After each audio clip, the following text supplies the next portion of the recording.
नमस्कार मित्रांनो, मी उदय लवड पुन्हा एकदा स्वागत करतो आपल्या सर्वांचं आवडत्या युट्यूब चॅनल शेती मित्र वर व्हिडिओ पाहणाऱ्या सर्व शेतकरी मित्रांच्या व्हिडिओमध्ये मनापासून खूप खूप स्वागत।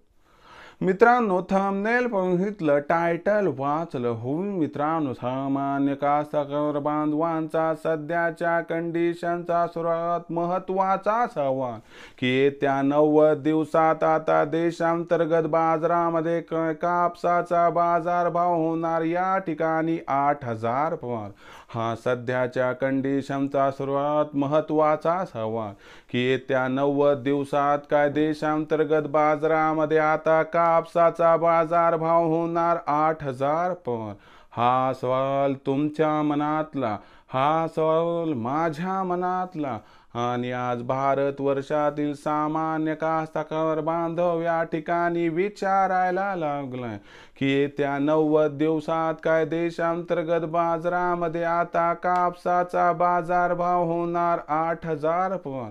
जर या सर्वात महत्वाच्या प्रश्नाचा आपल्या सर्वांना जाणून घ्यायचा असेल या ठिकाणी अचूक उत्तर, तर कृपया आपण सर्वांनी व्हिडिओ सुरुवातीपासून या ठिकाणी आता शेवटपर्यंत पाहावा। व्हिडिओ शेवटपर्यंत पाहत असताना आपल्या सर्वांना व्हिडिओ मनापासून आवडला तर जरूर व्हिडिओला लाईक करा। जास्तीत जास्त कास्तकार बांधवांपर्यंत व्हिडिओ पाठविण्यासाठी व्हिडिओला शेअर करा। सबस्क्राईब करून जरूर नोटिफिकेशन बेलला ऑल करा, याच्यामुळे येणारा प्रत्येक व्हिडिओ आपल्या सर्वांना या ठिकाणी सतत मिळत राहतो।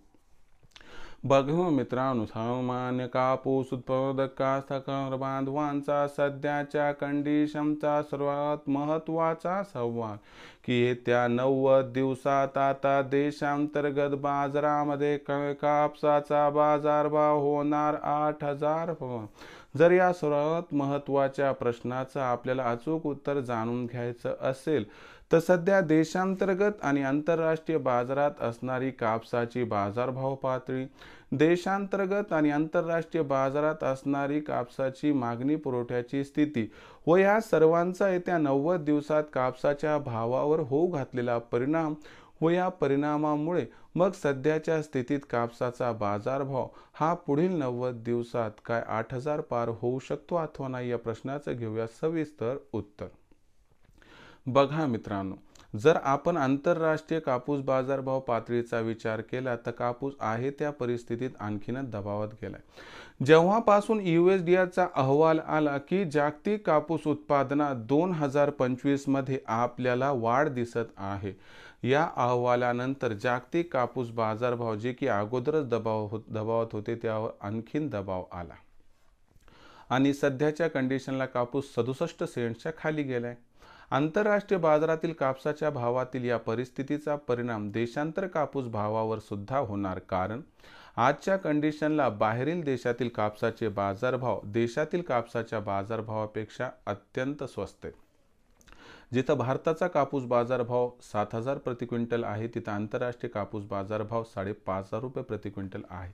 बाहेरील देशातून कापूस आयात केली 11% आयात शुल्क देऊन सुद्धा तरी देखील देशात कापसाचा जो बाजारभाव आहे तो महाग आहे। यामुळे भविष्यात कापसाचा भाव मोठ्या प्रमाणात वाढेल याची शक्यता अत्यंत कमी आहे। याचा अर्थ येत्या 90 दिवसात देशातील बाजारात कापसाचा भाव 8,000 होण्याची शक्यता अत्यल्प आहे। म्हणजे कापूस येत्या 90 दिवसात 8,000 होणार नाही। मग अशा परिस्थितीत आपण कापूस विक्री कधी आणि कशी करायची, तर मला वाटतंय कापसाच्या भावातील तेजी ही जास्त काळ नाही, यामुळे आपण एकच काम करायचं, हमी भावावर सरकारला CCIला कापूस विक्री करून टाका आणि जिकडं तिकडं करून टाका, डोक्याला ताण घेऊ नका, कारण आंतरराष्ट्रीय बाजारामुळे देशातील कापूस बाजारभाव प्रचंड दबाव आलाय हे तितकं खरंय। देशात कापूस उत्पादन कमी असून सुद्धा कापसाचा भाव दबावात राहणार ही सध्याची परिस्थिती। तर भविष्यात देशातील बाजारभाव जो कापसाचा असणार तो कसा राहणार याबद्दल अधिक वाचूक माहिती प्राप्त करण्यासाठी पाहत राहा आवडते यूट्यूब चॅनल शेती मित्र। व्हिडिओ आवडला असेल लाईक करा, कास्तकार बांधवापर्यंत पाठवण्यासाठी शेअर करा, सबस्क्राईब करून नोटिफिकेशन बेलला ऑल करा, याच्यामुळे प्रत्येक व्हिडिओ आपल्याला सतत मिळत राहतो।